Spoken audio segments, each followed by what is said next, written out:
Conservative New Media viewers and tennis fans around the world, what's up? We're here to discuss Nole Novak Djokovic's victory over world number 2 Roger Federer today in the finals of the men's singles tournament at Indian Wells, California. Nole, idemo.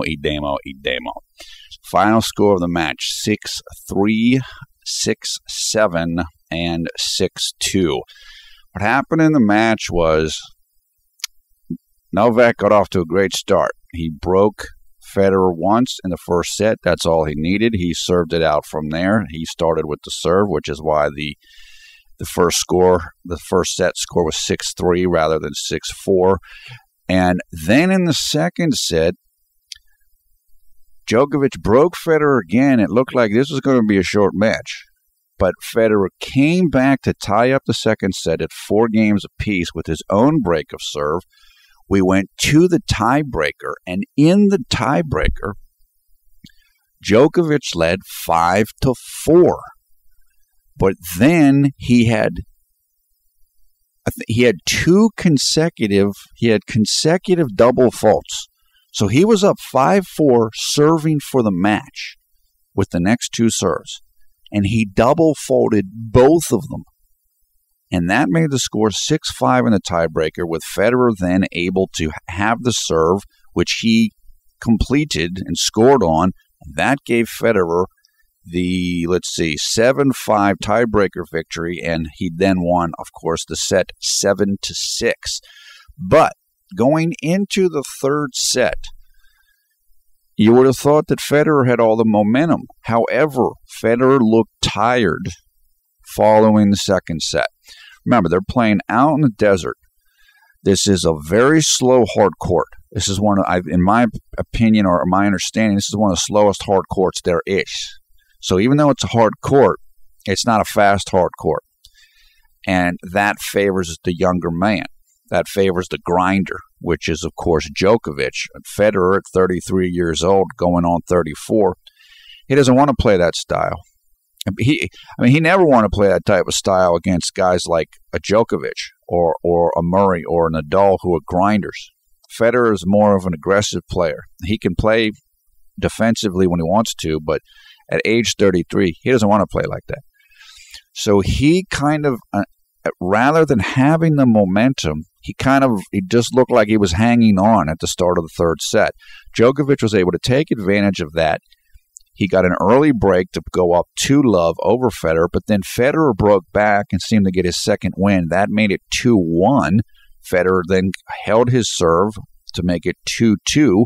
We were on course then, and once again, it looked like Federer had regained the momentum. It's like, okay, now he kind of was tired at the start of the set. Now he's kind of got his second win. Now what?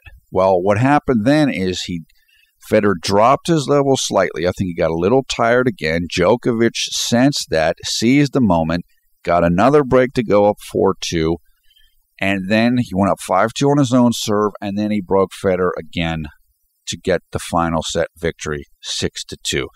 This was a very close match. Despite the final set score, this could have gone either way.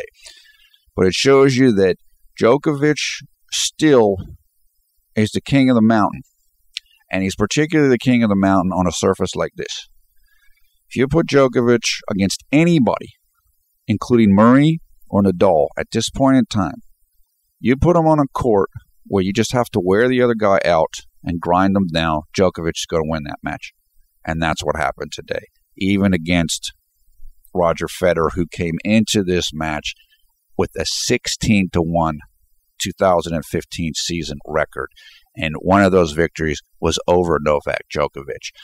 Djokovic, with the victory, improves his own season record to 19-2.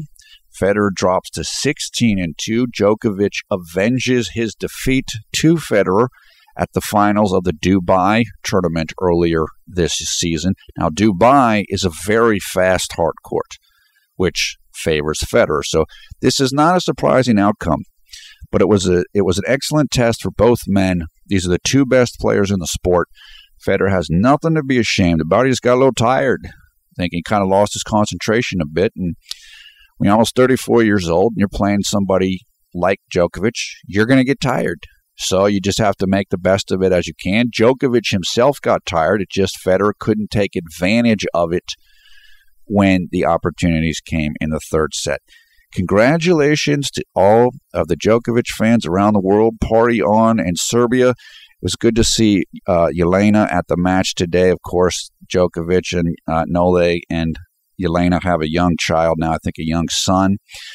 Obviously, I'm sure the child and Jelena are both doing well, so that's good. This was a matchup of two fathers as well, so that was always also an interesting dynamic. Great match, which sets up interesting rest of the season. These two are tied 1 match victory apiece this year. The head-to-head is now 20 victories for Federer, 18 victories for Novak Djokovic.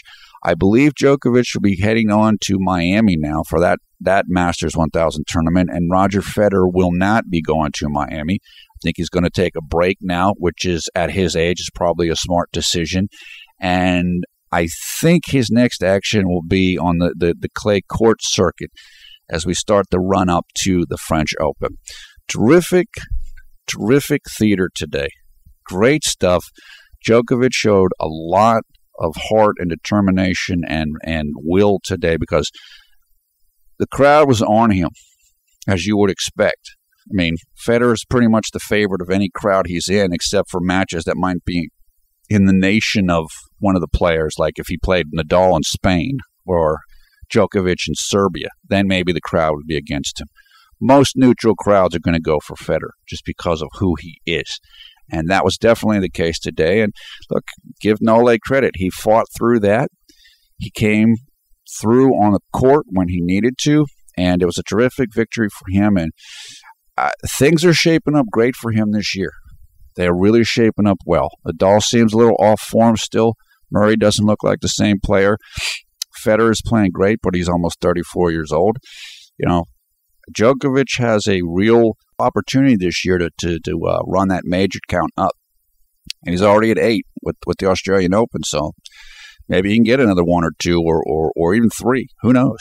So it'd be great. I like Nole quite a bit. I'd be more than happy to see him reach double digits in major championships. You know, get him up to 10 or whatever more. So great stuff. That is it for now. Hope you're having a great night, a great day. Take care. We'll see you on the court soon with some more tennis discussion coming up when the tournaments come. We'll keep our eye on Miami and we'll see what happens there.